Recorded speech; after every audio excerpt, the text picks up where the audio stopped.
귀한 믿음의 기도와 또 은혜로운 찬양 늘 감사드립니다. 우리 지난주 강사 목사님하고 어제 이제 통화를 처음으로 했는데 찬양대의 찬양이 참 은혜롭더라 칭찬을 하시더라고요. 특히 인터넷은 보급이 돼서 숙소에서 되는데 이 데이터량이 증가하는 걸 막아놔가지고 문자 외에는 시차도 있지만 예배를 전혀 아직 살펴보지를 못했습니다만 하여튼 칭찬하시고 또 교회가 성도들이 분위기가 너무 좋더라. 하여튼 목사님도 바쁘신 일정에 와서 은혜로운 말씀 전해주셔서 너무 감사하다고 말씀을 드렸습니다. 한국에서 목회하시는 목회자 한 분이 수요 예배를 마치고 집으로 오던 길이었습니다. 지하철역에서 막 나오는데 한 청년이 다가와서 말을 겁니다. 사장님, 20만 원입니다. 뭐가요? 예쁜 아가씨들이 많이 있습니다. 20만 원인데 호텔비는 사장님이 내셔야 합니다. 목사님은 관심 없다고 대답하고 가려는데 그 사람이 계속해서 목사님을 따라오면서 권합니다. 그래서 목사님 이렇게 대답을 하셨답니다. 저는 결혼했습니다. 그랬더니 그 청년이 뭐라고 했는지 아십니까? 이렇게 말합니다. 괜찮습니다. 이쯤 되니 목사님은 걸음을 멈추고 서서는 그를 꾸짖습니다. 아니, 뭐가 괜찮다는 겁니까? 내가 결혼을 했다는데도 간음을 권하는 것이 옳은 것입니까? 이렇게 해서 돈을 얼마나 버는지는 모르겠지만 다른 사람을 죄짓게 만들고 남의 가정을 무너뜨려도 되는 겁니까? 차라리 땅을 파서 먹고 살지언정 어떻게 이런 일을 합니까? 그렇게 말하니 그제서야 그 사람은 목사님께로부터 멀어졌다고 합니다. 오늘날 우리가 사는 사회는 간음을 권하는 세상입니다. 세상이 날이 갈수록 변합니다. 과거에는 모두가 악하다고 생각했던 일들이 이제는 당연하게 여겨지는 일들도 있기도 합니다. 동거와 혼전 출산이 늘고 혼외 출산도 늘고 이혼과 동성 커플도 급속도로 증가하고 있습니다. 미디어를 보면 드라마나 영화나 어디에나 당연히 그런 사람들이 있는 것처럼 꼭 한두 사람 그렇게 넣어놓고 세상이 정당화한다고 특히 젊은이들에게 속삭입니다. 일부 다처제의 합법화를 추진하는 단체들도 생겨나고 있습니다. 과거에는 부끄러운 일들이 오늘날에는 자랑거리처럼 되기도 합니다. 어느 순간부터 우리가 살아가는 사회는 결혼 전에 임신하는 것을 결혼 선물이라고 말하면서 축하하는 분위기도 생겼습니다. 한 25년쯤 전에 한 권사님이 밤에 홀로 자기 아들을 데리고 찾아왔었습니다. 제 얘기 아니고 우리 부모님 목회하실 때 이야기입니다. 조용히 다른 말 없이 그냥 갑자기 그러셔서 무슨 일인가? 권사님이 우시면서 말씀을 하십니다. 목사님, 너무 죄송합니다. 제 아들이 임신을 시켰다고. 너무 부끄럽고 교회와 하나님과 목사님 앞에 죄송합니다. 물론 그분은 그 여자와 함께 결혼을 해서 책임을 다하면서 가정을 이루어가고 또 믿음의 가정을 일으키기 위해서 열심히 제가 떠나올 때까지는 사셨습니다. 물론 혼의 임신을 통해서 태어난 아이들도 축복을 받아야 마땅합니다. 그 아이들에게는 아무런 잘못이 없습니다. 그러나 성인들은 다릅니다. 과거에는 혼전 순결을 지키지 못한 것을 부끄러워했었는데 오늘날에는 혼전 성관계를 당연하게 여깁니다. 젊은이들은 혼전 순결을 지키는 것을 오히려 이상하게 여기고 나를 더 사랑하지 않느냐고 의문을 품고 묻기도 합니다. 이러한 오늘날의 세상 속에서 그리스도인으로 살아가는 우리는 오늘날 10계명 제7계명을 어떻게 해석하고 또 어떻게 순종하며 살아야 할까요? 이 시간 함께 하나님의 말씀에 귀를 기울이기를 소망합니다. 10계명 제7계명은 성적인 경계선을 명확하게 해줌으로써 부부와 가정을 보호하고 지켜주는 계명입니다. 성경에서 성관계를 허락하는 유일한 관계는 남자와 여자로 이루어진 부부입니다. 말씀을 적으면서 이상했어요. 예전 같으면 부부입니다 하면 되는데 이제는 남자와 여자로 이루어진 부부입니다 라고 얘기를 해야 되는 세상이 되었습니다. 결혼한 부부 외에 상상할 수 있는 거의 모든 관계에서의 성적인 행위를 성경은 금지합니다. 한 남자와 한 여자로 이루어진 부부 외에는 동성 사이의 성관계도 금지하고 짐승과의 성관계도 금지합니다.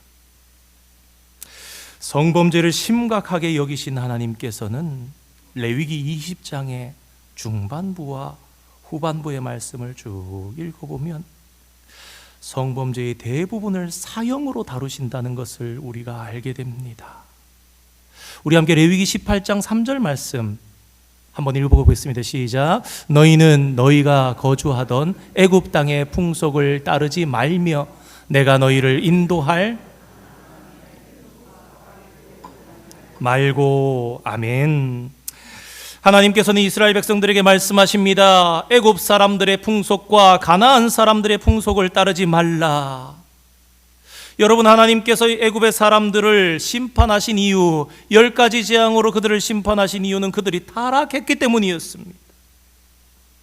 그리고 하나님께서 이제 들어갈 가나안 사람들도 불쌍히 여기지 말고 너희는 가나안의 7 족속을 진멸시켜라 말씀하신 것은 그들이 진멸할 정도로 타락한 백성이었기 때문이었습니다.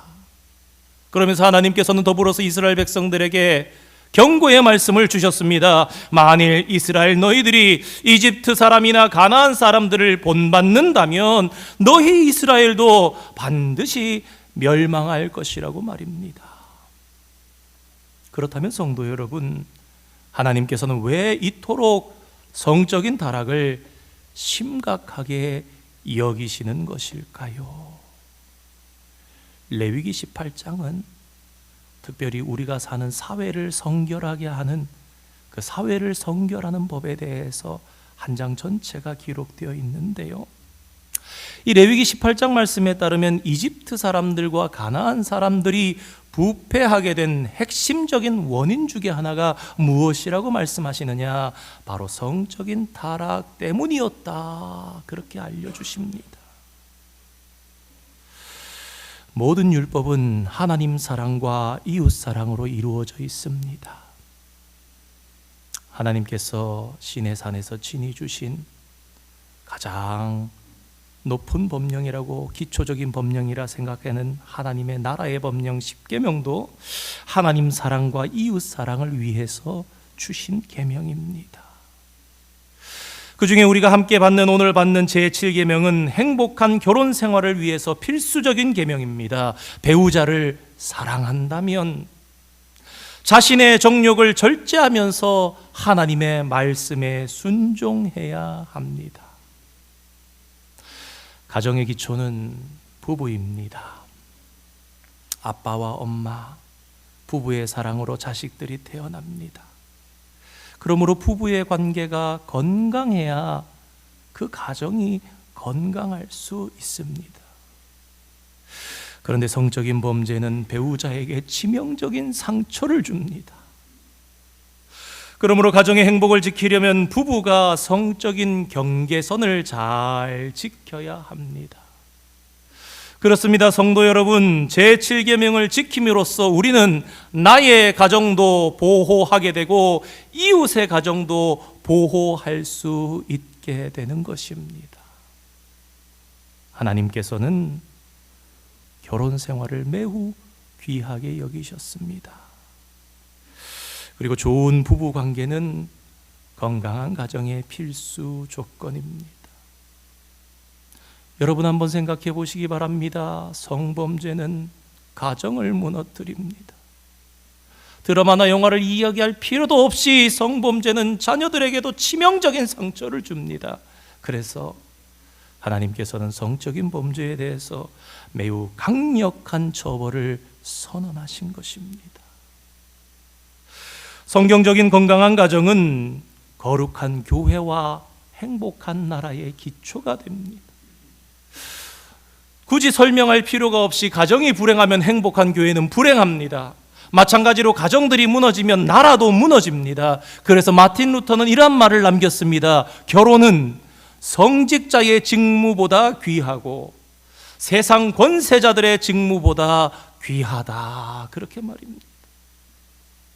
오늘 함께 받은 제7계명은 부부가 서로에게 충실함으로써 가정을 지키는 하나님의 법입니다. 출애굽기 22장의 말씀과 신명기 22장의 말씀을 보면 다른 사람의 아내나 약혼한 정혼한 처녀와 성적인 죄를 범하면 죽이라고 명령하십니다. 왜 그럴까요? 가정을 무너뜨리기 때문입니다. 그런데 성경을 잘 보면 어떤 남자가 약혼하지 않은 처녀와 동침하면 그들을 죽이지는 않았습니다. 그 처녀와 동침한 남자는 처녀의 아버지에게 은 50세겔을 주고 그 처녀를 아내로 삼으라고 하나님께서는 말씀하십니다. 그런데 만일 처녀의 아버지가 그 남자에게 내 딸을 주고 싶지 않으면 은 50세겔의 돈만 받고 딸을 주지 않을 수도 있었습니다. 우리가 전에 저도 한번 말씀드렸던 것처럼 분가하지 않은, 결혼하지 않은 자녀는 아버지의 소유이기 때문에 아버지에게 그 권한을 주신 것입니다. 그래서 간음한 사람을 죽이는 사건은 그 대상이 모두 어떤 것입니까? 유부녀이거나 다른 사람의 약혼녀, 정혼녀인 경우입니다. 그래서 결론적으로 우리는 간음하지 말라라는 이 하나님의 계명이 가정을 지키기 위한 계명이구나라는 사실을 깨닫게 됩니다. 성경의 지혜서 중에 잠언 성경은 부모가 자녀에게 혹은 스승이 제자에게 삶의 지혜를 가르쳐주는 성경입니다. 우리가 살아가는 세상에는 우리 삶을 무너뜨리는 장애물들이 많이 있습니다. 그래서 잠언 성경은 우리에게 이렇게 말합니다. 지혜롭게 살아야 한다. 하나님의 자녀는 이 세상에서, 유혹 많은 세상에서, 죄 많은 세상에서 이렇게 지혜롭게 살아야 한다. 그 잠언 성경에서 반복해서 강조하고 가르치는 삶의 지혜 중에 하나가 성적인 성결, 순결입니다. 우리 잠언 성경 6장 27절, 28절, 29절 말씀 우리 함께 읽어보겠습니다. 사람이 불을 품에 품고서야 어찌 그의 옷이 타지 아니하겠으며 사람이 숯불을 밟고서야 어찌 그의 발이 되지 아니하겠느냐. 남의 아내와 통간하는 자도 이와 같을 것이라. 그를 만지는 자마다 벌을 면하지 못하리라. 아멘. 불을 품으면 옷이 탈 수밖에 없지요. 숯불을 발로 밟으면 끔찍한 고통을 맛보게 됩니다. 언제 목사님이 천국을 하나님 보여주셔서 천국과 지옥을 보고 오셨는데 지옥을 도대체 어떻게 설명을 성도들이 물으니까 간단합니다. 불을 켜고 한 손가락을 한 1분만 대보십시오 그러더라고요. 숯불을 일부러 밟는 사람은 없습니다. 불을 내 옷이 탈 걸 알면서도 내 품에다가 이렇게 붓는 사람은 없습니다. 마찬가지로 잠언 성경은 남의 아내와 성적인 죄를 범하는 것도 이와 같다고 말씀하십니다. 그런데 성적인 죄를 범하는 사람은 마치 불을 품어도 옷이 타지 않고 숯불을 밟아도 발이 되지 않을 것이라는 착각을 합니다. 성도 여러분, 29절 마지막 절 말씀에 하나님께서 이렇게 말씀하셨다는 사실을 기억하시기 바랍니다. 남의 아내를 만지기만 해도 벌을 받을 것이라. 잊고 살지는 않으셨습니까? 청년들에게 큰 유혹 중에 하나는 성적인 타락입니다. 그래서 잠언 성경은 성적인 타락에 대해서 강력하게 경고합니다. 잠언 7장 22절 말씀에 젊은이가 음녀에게 유혹을 받아서 따라가는 것은 마치 소가 도살장으로 끌려가는 것과 같다, 그런 말씀을 합니다. 그러나 어리석은 사람은 비참한 결과를 생각하지 않고, 불을 품으면 옷이 타고 숯불을 밟으면 팔이 될 것을 생각하지 않고 당장의 쾌락에 몸을 맡기는 어리석음을 범합니다. 성경이 금욕을 요구하는 것 같지만 사실 잠언은 인간의 욕구와 성적인 즐거움을 긍정적으로 말합니다. 성적인 금욕이 경건한 사람들의 의무라고 성경은 우리에게 가르치지 않습니다. 잠언 성경은 아내와의 사랑을 통해 기쁨을 누리라고 하나님의 자녀들에게 말씀합니다. 아내의 품을 항상 족하게 여기고 그의 사랑을 연모하라고 권면합니다. 육체의 쾌락에 빠져 다른 여인을 안으면 하나님의 심판을 받기 때문입니다. 여러분, 그런데 한 가지 중요한 것이 있습니다. 죄의 유혹을 물리치는 것이 결코 쉽지 않다라는 것입니다. 대표적으로 다윗의 아들이었던 솔로몬을 한번 생각해 보시기 바랍니다. 솔로몬은 방금 몇 구절 언급드렸던 잠언에서 엄청난 지혜를 말했던 사람입니다. 그런데 솔로몬 그 자신은 자신이 말한 잠언의 지혜와 정반대로 살아가다가 망하고 말았다는 사실을 우리는 기억해야 합니다. 솔로몬은 잠언에서 이방 여인들을 조심하라고 수도 없이 말했지만 정작 자신은 많은 이방 여인들을 아내로 삼았습니다. 열왕기 성경과 역대기 성경은 이렇게 증언합니다. 그가 많은 이방 여인들을 아내로 삼아서 그 아내들이 하나님께로부터 그의 마음을 돌렸다고 말입니다. 성경의 진리를 아는 것도 중요하지만 실천하는 것이 훨씬 더 중요합니다. 이러한 솔로몬의 실패는 우리에게 주시는 하나님의 강력한 경고의 말씀입니다. 이스라엘 백성들은 하나님의 말씀에 순종하지 않았고 이방인의 풍속을 따르면서 성적으로 부패했습니다. 우리가 앞서 봤던 열왕기 성경에 다 계속해서 반복적으로 보았던 것이고, 조금 요새 보고 있는 호세아 성경 가운데도 너무나 자세히 드러나는 일들입니다. 그 결과는 처참한 이스라엘의 멸망의 역사였습니다. 그래서 바벨론 포로 이후에 돌아온 이스라엘 백성들은 더 이상 우상을 만들며 섬기지 않았습니다. 하나님의 말씀을 지키려고 애를 썼습니다. 그러나 제7계명, 오늘 우리가 함께 받은 말씀은 여전히 지키지 않았습니다. 어떻게 할 수 있는가? 포로기 이후에 쓰여진 말라기 성경 2장 13절과 14절 말씀에 이런 말씀이 있습니다. 우리 함께 읽어보겠습니다. 너희가 이런 일도 행하나니 곧 눈물과 울음과 단식으로 여호와의 제단을 가리게 하는도다.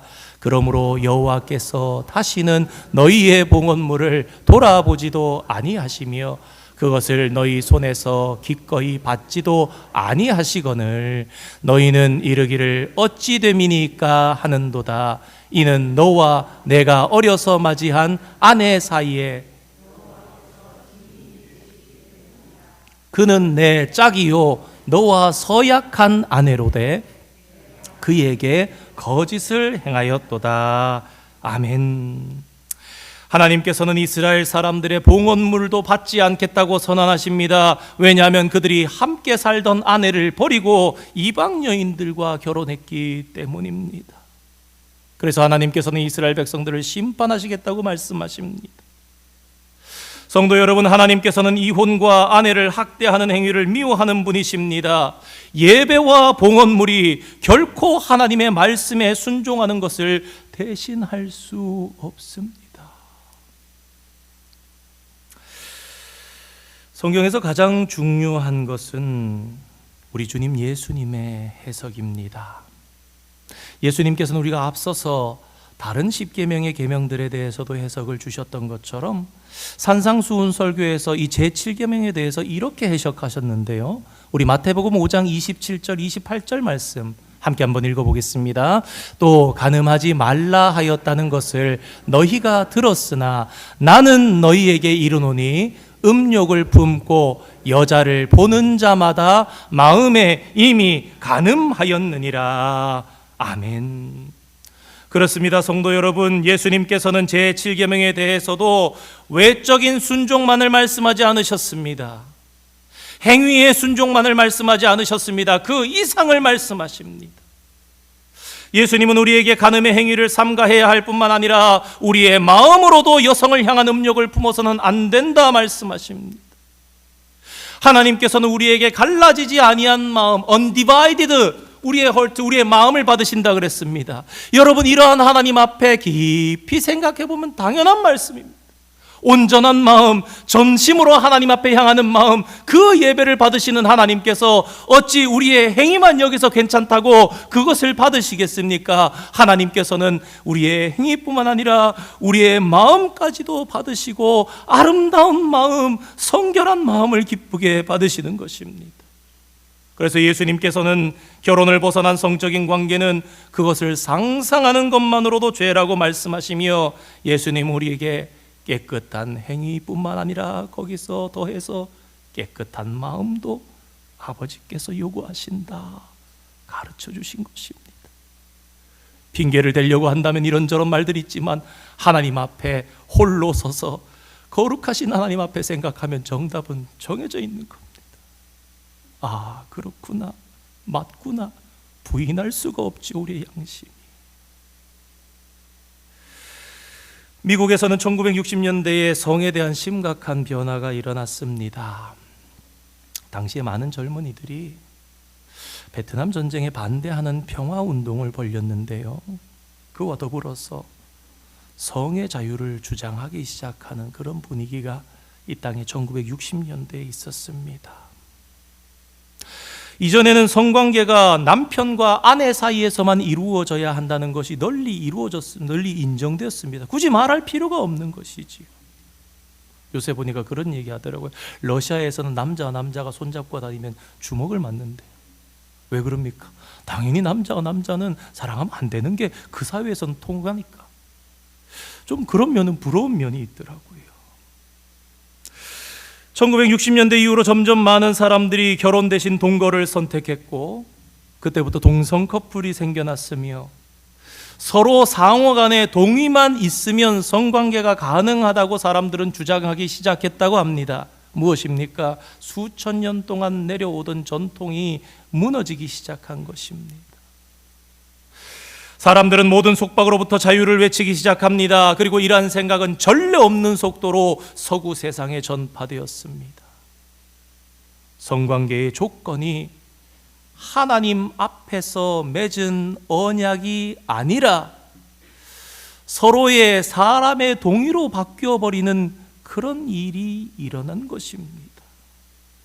성적인 선택은 개인의 권리라는 것입니다. 오늘날 너무나 팽배한 과거에는 태어날 때에 받은 성을 평생 유지하면서 살았습니다. 내가 남자로 태어났으면 남자라는 사실을 의심하는 이가 없었습니다. 내가 여자로 태어났으면 나는 여자지 당연하게 여겼습니다. 그런데 기술과 지식이 발전하면서 이제 사람들은 자신의 성을 선택할 수 있는 사회에 살게 됐습니다. 내가 오늘 남자같이 여겨지면 여자지만 남자 화장실에 들어가는 세상이 오늘 우리가 살아가는 사회입니다. 앞서 말씀드린 것처럼 디즈니나 많은 멀티미디어 세상 속에서 수많은 동성 커플들이 등장하고 성 정체성에 대해서 이런 사람 저런 사람들이 많이 있는 것처럼 등장하면서 오늘날 저와 여러분의 자녀들이 흔들리고 있습니다. 난 잘못 태어났나? 내가 선택하면 되는 것인가? 그러나 성도 여러분, 세상이 어떻게 변할지라도 하나님의 진리는 영원하다는 사실을 기억하는 저와 여러분 되기를 원합니다. 우리를 지으신 하나님이 우리를 제일 잘 아십니다. 그리고 그 하나님은 우리를 사랑하셔서 독생자 예수 그리스도를 우리에게 내어주실 만큼 우리를 사랑하십니다. 성도 여러분, 한번 생각해 보시기 바랍니다. 하나님께서는 그런 우리를 괴롭게 하려고 계명들을 주신 것이 아닙니다. 오히려 그것이 우리에게 가장 행복한 삶의 비결이기 때문에 하나님께서 행복하라고 우리에게 하나님의 비결을 명령으로 주셨습니다. 성경은 성관계가 나쁘다고 말하거나 죄라고 말하지 않습니다. 이 사실을 분명히 우리는 인식해야 합니다. 성관계는 부부 사이에 친밀한 사랑을 나누게 하신 하나님의 아주 특별한 선물입니다. 그래서 성적인 쾌락도 만족감도 하나님께서 우리 인간에게 주신 선물입니다. 오직 부부 사이에서 말입니다. 둘이 하나 되게 하신 은밀한 선물, 두 사람만의 비밀스러운 하나님의 축복, 하나님의 선물입니다. 이러한 하나님의 선물인 성관계가 우리에게 복이 되게 하려면 그것이 원래 있어야 할 자리에 있어야 합니다. 그것이 제7계명입니다. 성적인 방종은 본인뿐만 아니라 다른 사람의 불행을 초래합니다. 오늘날 우리는 어렵지 않게 주위에서 성적인 욕구의 노예가 된 사람들이 얼마나 비참한 삶을 살아가는지를 쉽게 볼 수 있습니다. 성적인 행위가 우리에게 축복이 되려면 우리는 절제해야 합니다. 또한 우리는 성적인 행위가 없이도 친밀한 사랑을 얼마든지 나눌 수 있다는 사실도 기억해야 합니다. 여러분, 부모와 자녀 간의 사랑이 깊이가 없습니까? 여러분, 친구 간의 우정이 깊이가 없습니까? 성경은 우리에게 증언합니다. 친구의 사랑이 남녀의 사랑을 뛰어넘을 수 있다는 사실을 우리에게 증언해 줍니다. 다윗과 요나단을 보아라 말합니다. 오늘날은 연인 사이에도 성적인 행위가 있어야만 사랑의 사귐이 발전한다고 생각합니다. 그러나 그것은 잘못입니다. 착각입니다. 너는 나를 더 깊이 사랑하지 않는가 보다, 그런 유혹에 빠져서는 안 됩니다. 심지어 연인이나 부부 사이에도 성적인 학대는 범죄가 된다는 사실을 우리는 압니다. 그래서 연인 사이에도 성적인 욕구를 절제해야 축복이 될 수 있습니다. 어떤 목사님이 이런 표현을 쓰셨는데 참, 우리는 가장 원하는 것을 당장 원하는 것으로 바꾸지 말아야 한다. 성경은 성에 대한 범죄가 자기 몸에 가해지는 죄라고 그랬습니다. 깊이 돌이켜 생각해 보면 우리가 잘못 생각한 주님 앞에 죄들이 우리 몸으로 돌아오는구나 라는 것을 깨닫게 됩니다. 우리는 가장 원하는 것을 당장 원하는 것으로 바꾸면 불행하게 된다는 사실을 기억해야 됩니다. 특별히 제7계명은 우리의 청년들에게 또 가정의 자녀들에게 가르쳐야 합니다. 왜냐하면 성적인 유혹은 특별히 청년들에게 더욱 강력한 유혹이 될 수 있기 때문입니다. 여러분, 기억해야 합니다. 우리는 성적인 유혹을 싸우는 것으로 생각하지 말아야 합니다. 성경 무엇이라고 말합니까? 피하라고 말합니다. 다시 말해, 피하는 것이 정답이라는 것입니다. 바울은 자신의 믿음의 아들이었던 디모데에게 이렇게 말합니다. 청년의 정욕을 피하라. 청년의 정욕과 싸우라고 그에게 권면했던 것이 아니라 너는 청년의 정욕을 피하라 라고 말했습니다. 그런데 우리가 육체의 정욕을 피하려면 항상 하나님을 의식하며 살아야 합니다. 하나님 앞에 살아가는 삶을 살아야 합니다.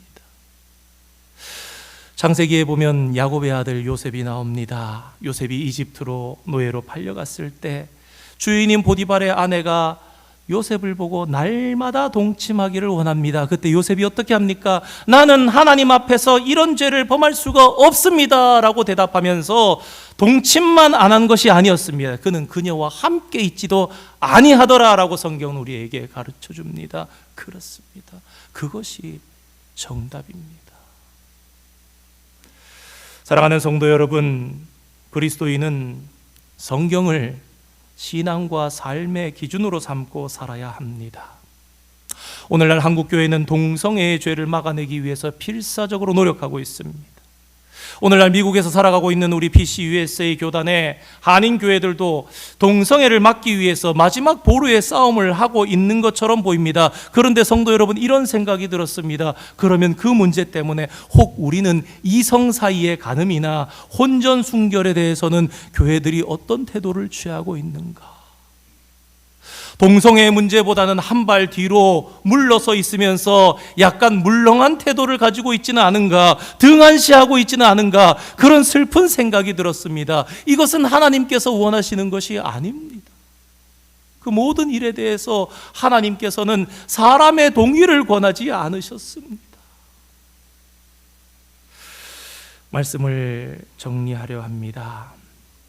사랑하는 성도 여러분, 하나님께서는 아름다운 것을 우리에게 주셨습니다.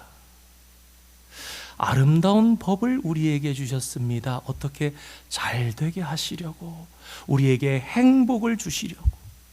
친히 정성을 들여서 시내산 위에서 불꽃 같은 손가락으로 2개의 돌판 위에 손가락, 하나님의 손가락으로 친히 써서 주셨습니다. 정성 들여서. 그래서 우리는 하나님을 두려워하고 경외하는 마음으로 이 말씀들을 마음에 받으며 삶에 받으며 살아야 합니다. 그렇습니다, 성도 여러분. 오늘 본문의 제목처럼 이 부분에 대해서 하나님께서는 우리에게 동의를 구하지 않으셨습니다. 얘들아, 이렇게 할래? 안 할래? 그렇게 하신 이유는 뭐냐면, 그래서는 우리 행복을, 우리 가정을, 이웃의 가정을 온전히 지킬 수 없기 때문에 우리에게 동의를 구하지 않으시고 사람의 동의를 넘어선 하나님의 언약으로, 하나님의 명령으로 저와 여러분에게 주셨다는 것입니다. 이 사람의 동의를 넘어선 하나님의 언약, 축복으로 주신 하나님의 언약을 우리는 이 시대에도 잘 지켜나가야 합니다. 그것이 바로 참 하나님을 존중하고 사랑하는 것이고, 결국에는 우리 가정을 지키고 우리 이웃의 가정을 지키고 거룩하고 행복한 가정을 만들어 나가는 비결입니다. 하나님께서 우리에게 주신 동의를 넘어선 이 하나님의 언약이 오늘날에도 저와 여러분의 삶에 살아서 역사되어지고 저와 여러분의 가정과 이 사회의 축복이 되는 그런 놀라운 은총이 되기를 주님의 이름으로 축원드립니다. 함께 기도하겠습니다.